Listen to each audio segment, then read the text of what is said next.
शुक्लांबरधरं विष्णुं शशिवर्णं चतुर्भुजं प्रसन्नवदनं ध्यायेत् सर्वविघ्नोपशान्तयेत्। गुरुर्ब्रह्मा गुरुर्विष्णुः गुरुर्देवो महेश्वरः गुरुसाक्षात् परब्रह्म तस्मै श्रीगुरवै नमः। व्यासाय विष्णुरूपाय व्यासरूपाय विष्णवे नमो वै ब्रह्मनिधये वासिष्ठाय नमो नमः। कूजन्तं राम रामेति मधुरं मधुराक्षरम् आरुह्य कविताशाखां वन्दे वाल्मीकिकोकिलं। श्रुतिस्मृतिपुराणानाम् आलयं करुणालयं नमामि भगवत्पादशङ्करं लोकशङ्करं। वागर्धाविव सम्पृक्तौ वागर्धप्रतिपत्तये जगतः पितरौ वन्दे पार्वती परमेश्वरौ।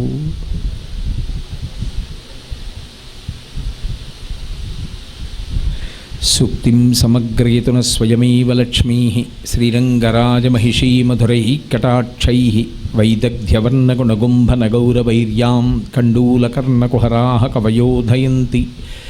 हैमोर्ध्वपुण्ड्रमजहन्मकुटं सुनासं मन्दस्मितं मकरकुण्डलचारुगण्डं बिम्बाधरं बहुलदीर्घकृपाकटाक्षं श्रीवेङ्कटेशमुखमात्मनि सन्निधत्ताम्। विमलपटी कमलकुटी पुस्तकरुद्राक्षसस्तहस्तपुटी कामाक्षी पक्ष्मलाक्षी कलितविपञ्ची विभासि वैरिञ्ची। मनोजवं मरुततुल्यवेगं जितेन्द्रियं बुद्धिमतां वरिष्ठं वातात्मजं वनरयूथमुख्यं श्रीरामदूतं शिरसा नमामि। आपदामपहर्तारं दातारं सर्वसम्पदां लोकाभिरामं श्रीरामं भूयो भूयो नमाम्यहम्।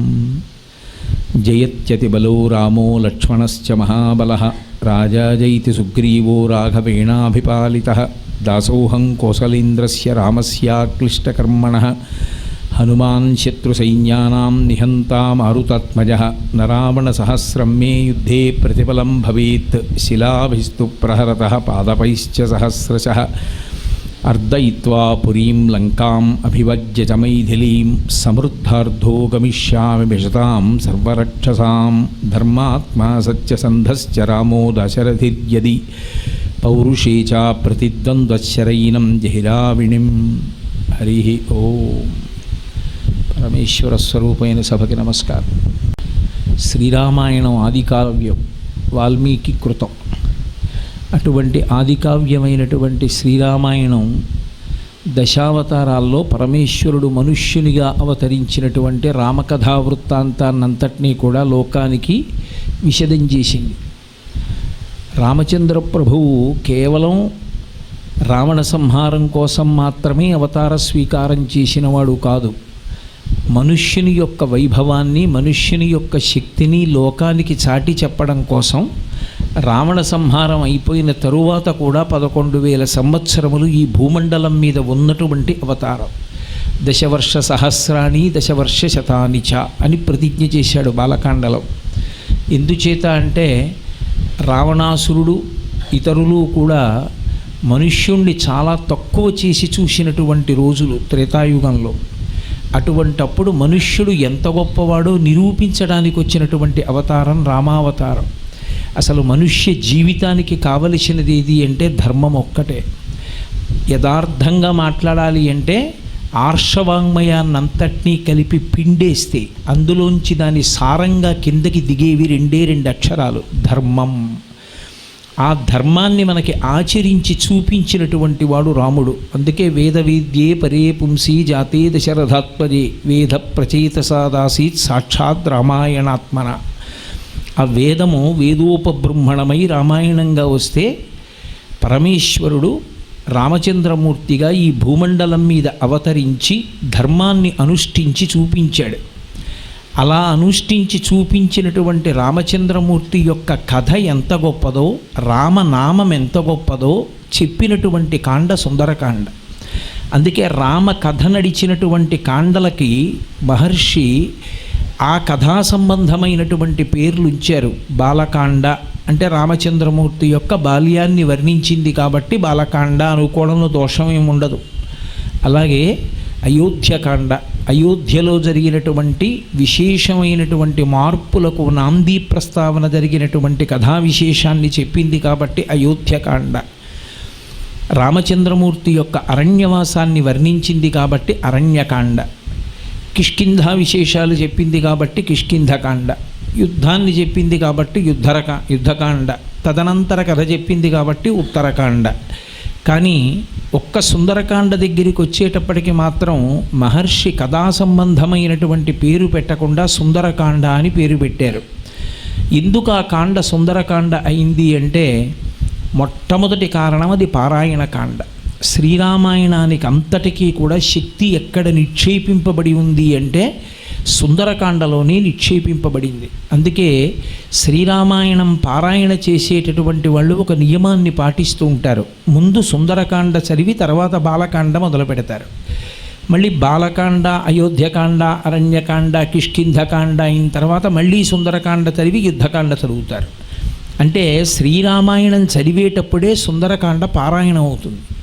పారాయణ యోగ్యత కలిగినటువంటి కాండ సుందరకాండ. అంత శక్తివంతమైనటువంటి కాండ.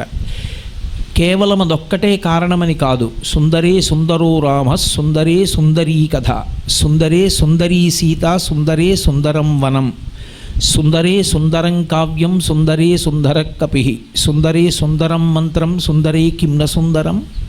అసలు సుందరకాండలో సుందరం కానిదేముంది?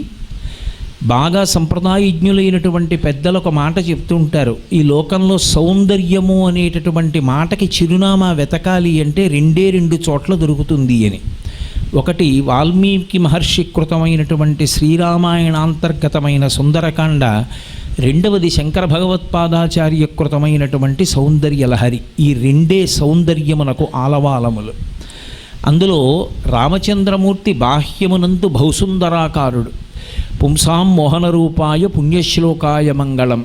ఒక పురుషుణ్ణి చూసి స్త్రీలు మోహించడం కాదు, పురుషుడైనటువంటి రామచంద్రమూర్తి యొక్క సౌందర్యాన్ని చూసి సాటి పురుషులైనటువంటి వారు పరబ్రహ్మాన్ని తెలుసుకోవాలనేటటువంటి ప్రయత్నంలో ఇంద్రియాల్ని గెలవడానికి భక్తితో కూడిన కర్మాచరణము చేసి తత్కారణము చేత చిత్తశుద్ధి వలన జ్ఞానము పొందాలని ప్రయత్నం చేస్తూ అడవులలో ఉండి తపస్సు చేసేటటువంటి మహర్షులు కూడా రాముని యొక్క మూర్తిని చూసి ఆకర్షింపబడి మోహించారు అంటే రామచంద్రమూర్తి యొక్క అందాన్ని అర్థం చేసుకోవచ్చు.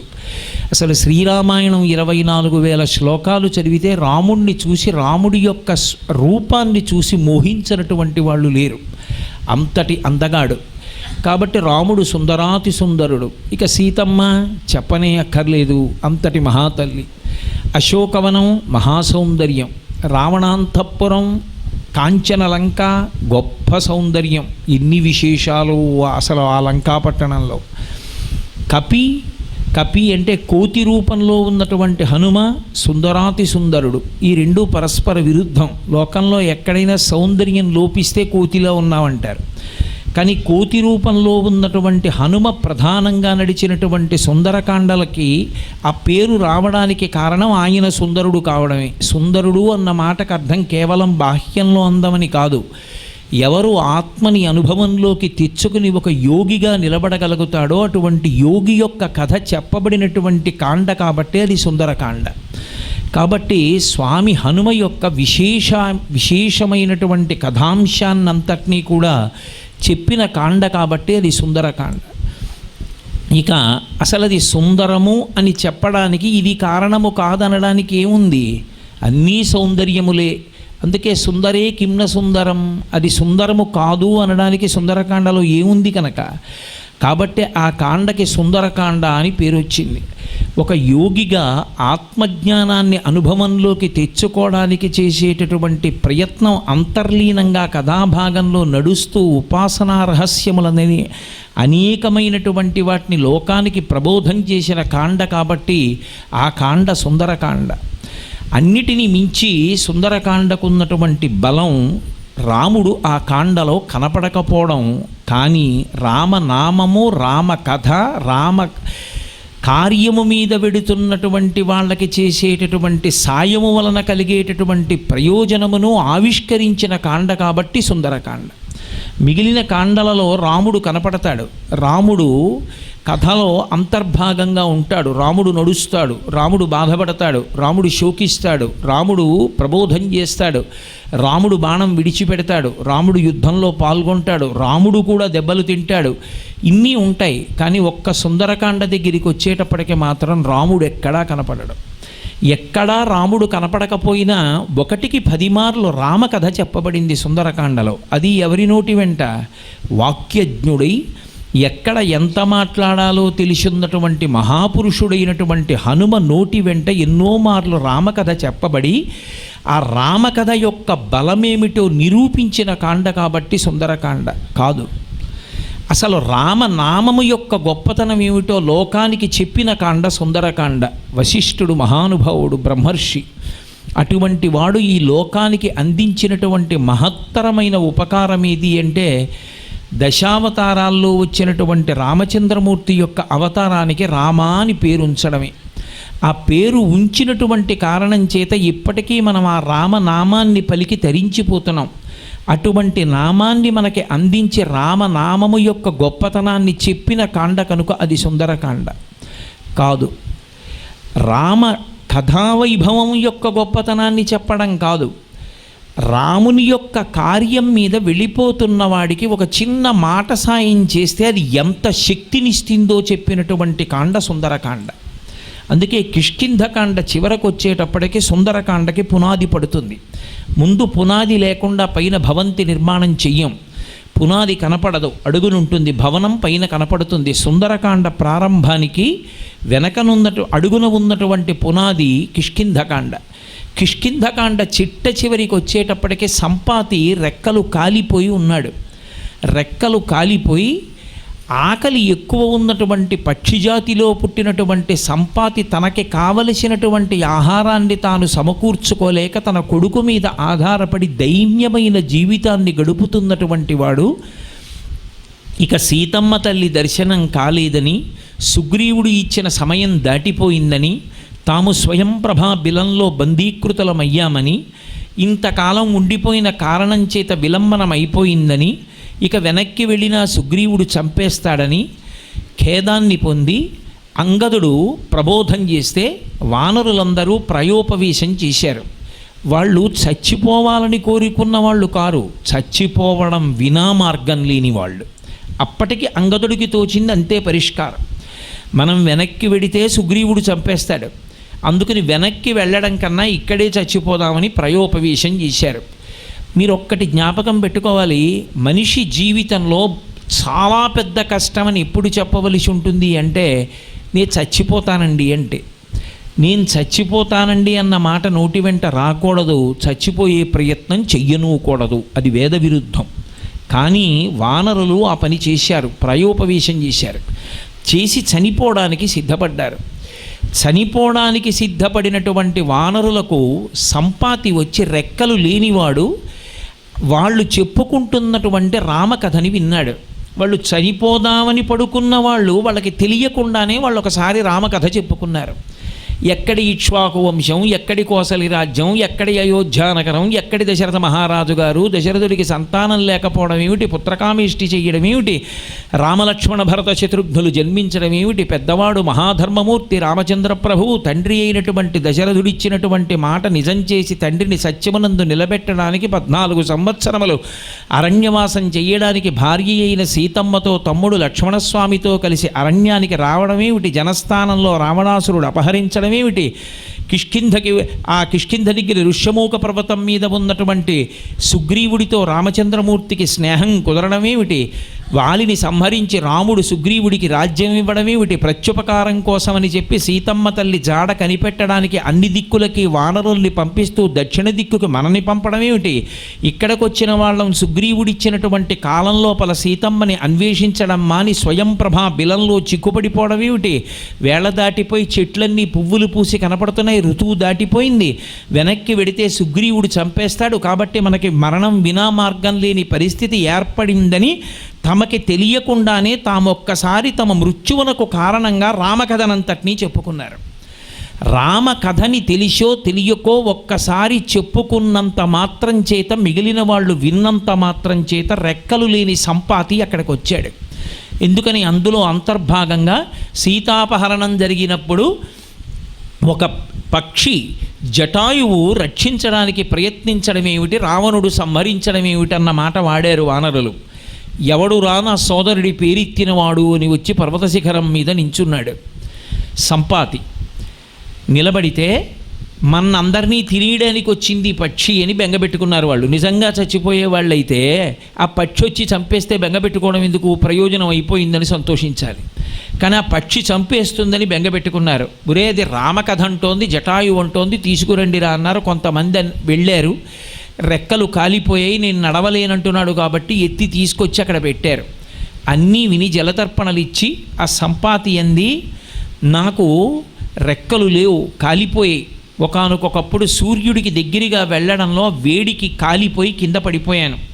నా సోదరుడు జటాయువు ఎటో వెళ్ళిపోయాడప్పుడు. కాబట్టి కానీ నాకు దూరదృష్టి ఉంది, ఇక్కడి నుంచి చూడగలను. లంకాపట్టణంలో సీతమ్మ తల్లి బందీకృత అయి ఉన్నది. మీలో సమర్థత కలిగిన వాళ్ళు వెళ్ళి సీతమ్మని అన్వేషించి జాడ కనిపెట్టవచ్చు అంది. రాముని యొక్క కార్యం మీద వెడుతున్నటువంటి వానరులు కష్టంలో ఉన్నప్పుడు మాట సహాయం చేసింది సంపాతి. మాట సహాయం చేసినంత మాత్రం చేత తెగిపోయిన రెక్కలు కాదు, కాలిపోయిన రెక్కలు మళ్ళీ వచ్చాయి. అంటే సుందరకాండ ప్రారంభం చేసే ముందే కిష్కింధకాండ చిట్ట చివరిలో మహర్షి రామకథా వైభవాన్ని, రామనామ వైభవాన్ని, రామకార్యం మీద వెడుతున్నటువంటి వాడికి చేసినటువంటి కించిత్ సహాయం ఎంత గొప్ప ఫలితాలు ఇస్తుందో అసలు అది లెక్క పెట్టడానికి సాధ్యం కాదన్న విషయాన్ని నిరూపణం చేశారు. రెక్క తెగిపోతే అంటుకుంటే ఏదో కొంతవరకు బాగుంటుంది, రెక్క విరిగిపోతే మళ్ళీ బాగుపడితే బాగుంటుంది. కాలిపోయాయి రెక్కలు.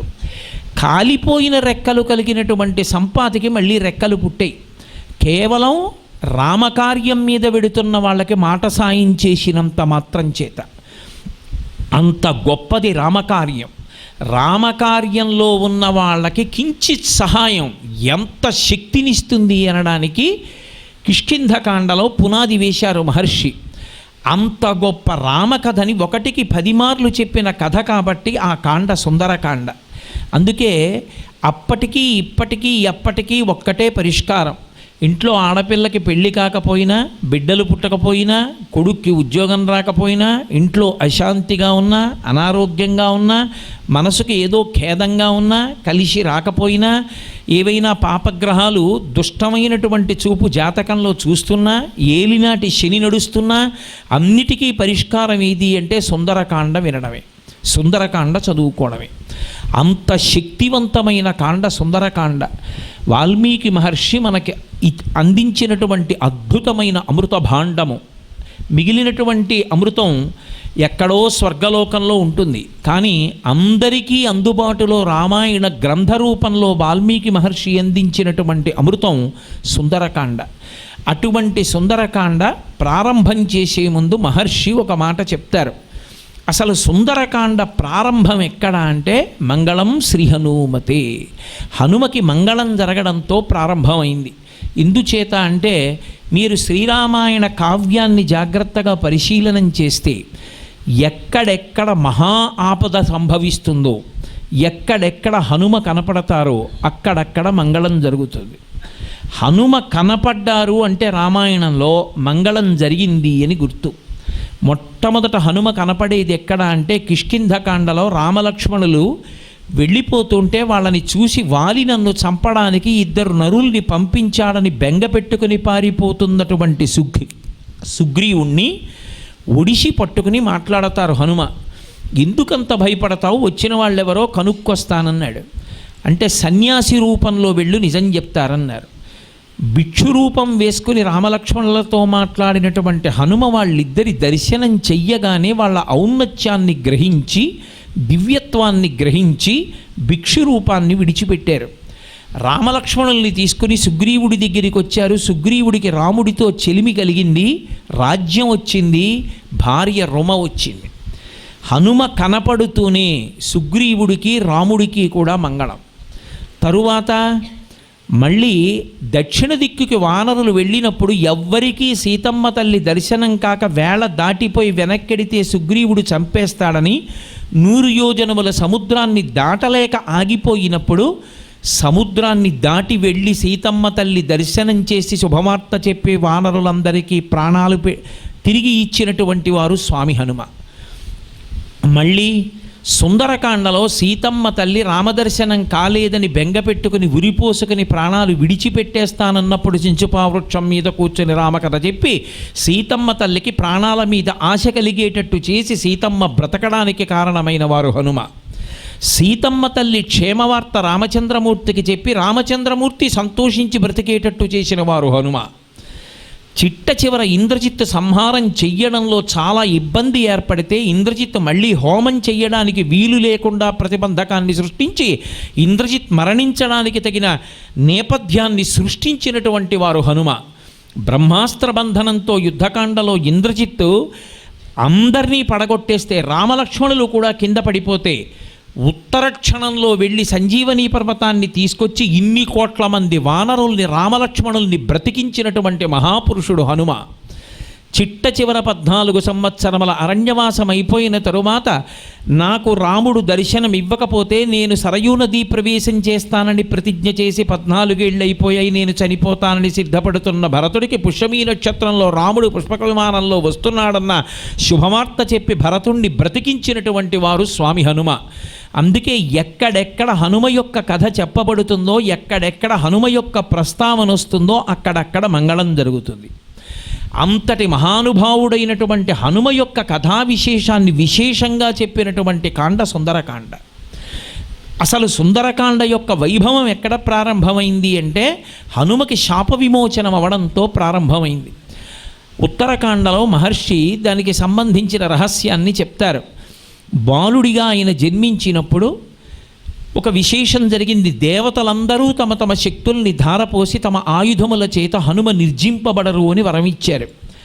చిన్న పిల్లవాడు, ఇంత బలం ఉన్నవాడు ఆ బలాన్ని ఏం చేసుకోవాలో తెలియక ఋష్యాశ్రమాల్లో ఋషులు ఆరేసుకున్నటువంటి మడిబట్టలు చింపేస్తూ ఉండడం, హోమగుండాలు తిరగబడేస్తూ ఉండడం, ఫలాల్ని పుష్పాల్ని చిమ్ముతూ ఉండడం చేస్తుంటే ఆ ఋషులందరూ కలిసి శాపవాక్కు విడిచిపెట్టారు. శేపురేనం రఘుశ్రేష్ఠ నాతి క్రుద్ధాతి మన్యవహ అన్నాడు అగస్త్యుడు ఉత్తరకాండలో.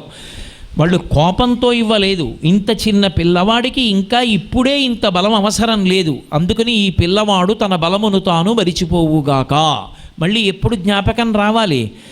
ఎప్పుడు ఈ పిల్లవాడికి తన బలం తనకి జ్ఞాపకానికి వస్తే రామకార్యం నెరవేరుతుందో, లోకానికి మంగళాలవుతాయో అటువంటి కాలమునందు ఇతని యొక్క బలాన్ని గుర్తు చేయడానికి తగినటువంటి స్తోత్రాన్ని చెయ్యగలిగిన వాడి యొక్క బుద్ధి ప్రచోదనమై వాడు స్తోత్రం చేస్తాడు. అప్పుడు మళ్ళీ ఈయన బలం ఈయనకి జ్ఞాపకానికి వస్తుంది అని వరం ఇచ్చారు, శాప విమోచనం ఇచ్చారు. అందుచేత హనుమ బలం హనుమకి తెలియదు కాబట్టే అవసరమైతే తాను వాలిని కూడా చంపగలనన్న విషయాన్ని కూడా మరిచిపోయి కష్టంలో ఉన్న సుగ్రీవుడు భూమండలాన్నంతటినీ కూడా పట్టి తిరుగుతున్నటువంటి రోజులలో ఆయన వెంట ఉన్నటువంటి వానరులు 4 కిష్కింధకాండలో. నలుడు, నీలుడు, తారుడు, హనుమ. ఆయన కూడా సుగ్రీవుడితో పాటే తిరుగుతూ ఉండేవారు. అటువంటి వారికి కిష్కింధకాండ చివరికి వచ్చేటప్పటికి శాప విమోచనమైంది. కొంతమంది తెలియక ఒక మాట అంటుంటారు, హనుమ బలం హనుమకి తెలియదు, మనం హనుమని స్తోత్రం చేస్తే శాప విమోచనం అవుతుందని. అది దోషభూయిష్టం. ఆయనకి ఎప్పుడో శాప విమోచనం అయిపోయింది. ఇప్పుడు కొత్తగా మనమేమి ఆయన్ని స్తోత్రం చేసి శాప విమోచనం కల్పించవలసిన అగత్యం లేదు. కిష్కింధకాండ చివరిలో హనుమ బలం హనుమకి జ్ఞాపకానికి వచ్చింది కాబట్టే సుందరకాండ మలుపు తిరిగింది. రామాయణ మహామాలారత్నం వందే అనిలాత్మయం. రామాయణం అనేటటువంటి మహామాలకి అటు ఇటు ఉన్నటువంటి పేటలకి మధ్యలో ఉన్నటువంటి మణిపూస హనుమ. ఆయన లేని నాడు రామాయణానికి అందమే లేదు. అటువంటి మహాపురుషుడికి శాప విమోచనమైనటువంటి మహత్తరమైన ఘట్టంతో సుందరకాండ ప్రారంభమైంది. తత్నేపథ్యంగా కిష్కింధకాండ చిట్ట చివరిలో ప్రారంభమవుతూ సంపాతి చెప్పినటువంటి వాక్యాన్ని అనుసరించి 100 యోజనముల లవణ సముద్రాన్ని దాటి ఉత్తర తీరానికి వెళ్ళి దక్షిణ తీరానికి వెళ్ళినట్లయితే అక్కడ ఉన్నటువంటి కాంచనలంకలో సీతమ్మ తల్లి యొక్క జాడ తెలుస్తుంది, ఆమె దర్శనం అవుతుంది అనేటటువంటి మాట యందు విశ్వాసమును పొందినటువంటి వారై వానరులందరూ కొన్ని లక్షల మంది సముద్రం యొక్క ఉత్తర తీరానికి చేరుకున్నారు. ఆ సముద్ర తీరంలో కూర్చున్నారు. ఏముంది, సముద్రమే కదా, దాటడం, వెళ్ళడం, కాంచనలంకకి వెళ్ళడం, సీతమ్మని చూడడం, వెనక్కి రావడం అనుకున్నారు. తీరా అక్కడికి వచ్చి కూర్చున్న తర్వాత చూశారు 100 యోజనముల సముద్రం భయంకరమైనటువంటి కెరటములతో, చేపలతో, తిమింగలాలతో, బ్రహ్మాండమైనటువంటి తాబేళ్లతో నిండిపోయి ఉంది. ఆ సముద్రాన్ని చూసి జావగారిపోయి ఇన్ని లక్షల మంది వానరులు కూర్చుండిపోయారు. ఒక్కొక్కళ్ళ బలం అడిగారు. ఏదో ఎవరికి వారే 100 లోపల వెళ్ళగలిగిన వారే కానీ 100 దాటి వెళ్ళగలిగిన వారు లేరు. అంటే ఎవరైనా సముద్రంలో పడిపోవలసిన వాళ్లే కానీ దాటగలిగిన వారు లేరు. ఒక్క అంగదుడు అన్నాడు, నేను మాత్రం 100 యోజనములు దాటి వెడతాను, తిరిగి రాగలనో లేను అన్నాడు. అయినా సేవకులు ఇక్కడ ఉండగా ప్రభువు కార్యం మీద వెళ్ళడం మర్యాద కాదని వారించినటువంటి జాంబవంతుడు ఏమీ తెలియని వార్లా సముద్రపుటొడ్డున కూర్చున్నటువంటి హనుమ వంక తిరిగి ఆయన యొక్క బుద్ధిని ప్రచోదనం చేశారు. మహానుభావ హనుమ, ఇంతటి శక్తివంతుడవై, ఇంతటి బలవంతుడవై, ఇన్ని లక్షల మంది వానరులకు ప్రాణము పోయగలిగినటువంటి శక్తి కలిగినటువంటి వాడివై కూడా నీ శక్తి నువ్వు తెలుసుకోకుండా అలా కూర్చోవడం నీకు తగునా? నువ్వు ఎంతటి బలవంతుడవో తెలుసా? నీ బలం సామాన్యమైనటువంటి బలం కాదు. హనుమన్ హరిరాజస్య సుగ్రీవస్య సమోహ్యపి రామలక్ష్మణయోశ్చాపి తేజసాచ బలేన చ. మంగళాశాసనపరై మదాచార్య పురోగమై సర్వైశ్చ పూర్వైరాచార్యై సత్కృతాయాస్తు మంగళం. మంగళం కోసలేంద్రాయ మహనీయ గుణాత్మనే చక్రవర్తి తనూజాయ సర్వభౌమాయ మంగళం. ఉమాకాంతాయ కాంతాయ కామితార్థప్రదాయినే శ్రీగిరీశాయ దేవాయ మలినాథాయ మంగళం. సర్వం శ్రీ ఉమామహేశ్వర పరబ్రహ్మార్పణమస్తు. స్వస్తి.